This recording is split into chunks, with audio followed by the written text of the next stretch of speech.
अस्सलाम वालेकुम नाज़रीन, आज की इस वीडियो में हम नहायत ही अहम सवालात के ऊपर बात करेंगे।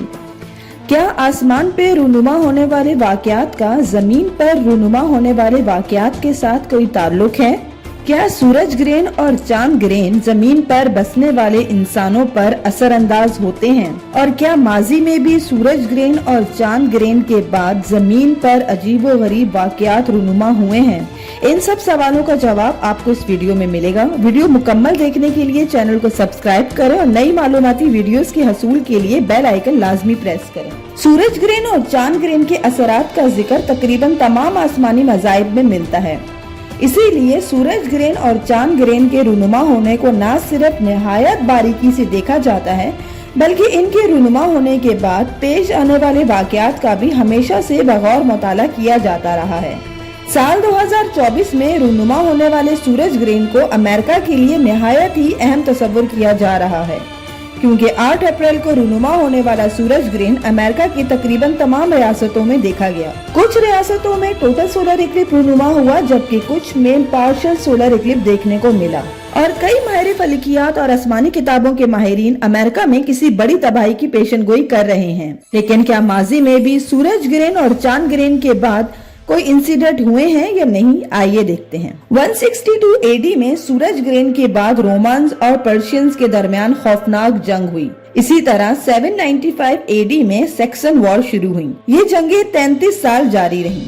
1492 एडी में स्पेन के कैथोलिक मोनार्क ने ज्यूइश के खिलाफ जंग का आगाज किया और इनको स्पेन से बाहर निकाल दिया, और इस मशहूर वाक़ये को स्पेनिश इक्विजिशन भी कहते हैं। हैरानकुन तौर पर उसी साल 2 अगस्त को कोलंबस ने अमेरिका दरियाफ्त कर लिया। जी हाँ, बल्कि उसी साल जिस साल यहूदियों को स्पेन से निकाला गया। और हैरानकुन तौर पर कोलंबस के साथ सफर करने वाले तमाम मुसाफिर यहूदी थे और खुद कोलंबस भी एक यहूदी था। मतलब अमेरिका को दरियाफ्त करने वाले यहूदी थे, और उन्होंने अमेरिका को ही अपनी साजिशों का गढ़ बना रखा है, क्योंकि अमेरिका के मकामी कबाइल को मार कर गुलाम बनाकर यहूदियों ने अमेरिका के वसाइल पर कब्जा कर ली, और आज तक ये कब्जा जारी है। हैरानकुन तौर पर नेक्स्ट एक्सट्रेट ब्लड मून इक्लिप्स 1948 में रूनुमा हुआ, जब इजराइल जैसी नापाक रियासत वजूद में आई। इसी तरह 1967 एडी में जब इजराइल की 6 दिन की जंग हुई, उस वक्त भी ट्रेटेड ब्लड मून इक्लिप्स रूनुमा हुआ। अगला ब्लड मून 2014-2015 में हुआ। इस ब्लड मून के बाद कोई जंग तो ना हुई, लेकिन इसके बाद दाइश जैसी दहशतगर्द तंजीम का कयाम अमल में आया, जिसने हमेशा इजराइल और अमेरिका के मफादात के लिए काम किया। इसी ब्लड मून के बाद दुनिया में इबोला वायरस जैसी खतरनाक बीमारी ने दुनिया को अपनी लपेट में ले लिया। इजराइल की पहली दफा गाजा में हमास के साथ जंग हुई, और अमेरिका में माइकल ब्राउन की पुलिस के हाथों कत्ल के बाद शदीद हंगामे फूट पड़े। इसी तरह 2017 का सूरज ग्रहण और 2024 का सूरज ग्रहण बहुत ज्यादा अहमियत रखता है। बाज माहिरीन के मुताबिक इन दोनों सोलर इक्लिप्स का आपस में गहरा ताल्लुक है, क्योंकि ये दोनों सोलर इक्लिप्स अमेरिका के ऊपर से गुजरे और दोनों ही टोटल सोलर इक्लिप्स थे।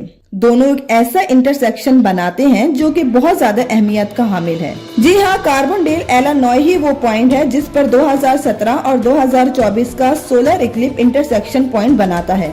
और ये पॉइंट एक ऐसी खतरनाक टेक्टोनिक प्लेट्स के ऊपर वाक़ है जो कि बहुत जल्द टकराकर एक तबाहकुन ज़लज़ले का बायस बनने जा रही है। एक ऐसा ज़लज़ला जो कि अमेरिका में तो तबाही मचाएगा ही, बल्कि पूरी दुनिया ज़लज़ले की लपेट में आ जाएगी, क्योंकि अमेरिका की तबाही से पूरी दुनिया में शदीद मौशी बुरान आएगा, जो कि ज़लज़ले से ज्यादा तबाहकारियों का बायस बनेगा। तो इन तमाम इक्लिप्स के बाद ही इन वाक़यात का होना महज इत्तफाक नहीं हो सकता। यकीनन ये इक्लिप्स किसी किस्म की वार्निंग को जाहिर करते हैं, खुदा की तरफ से वार्निंग या किसी बड़े हादसे के मुतालिक पेशगी इत्तलात। इस्लाम में भी इसीलिए सूरज ग्रहण या चांद ग्रहण के वक्त तौबा, इस्तगफार और नमाज की ताकीद की गई है।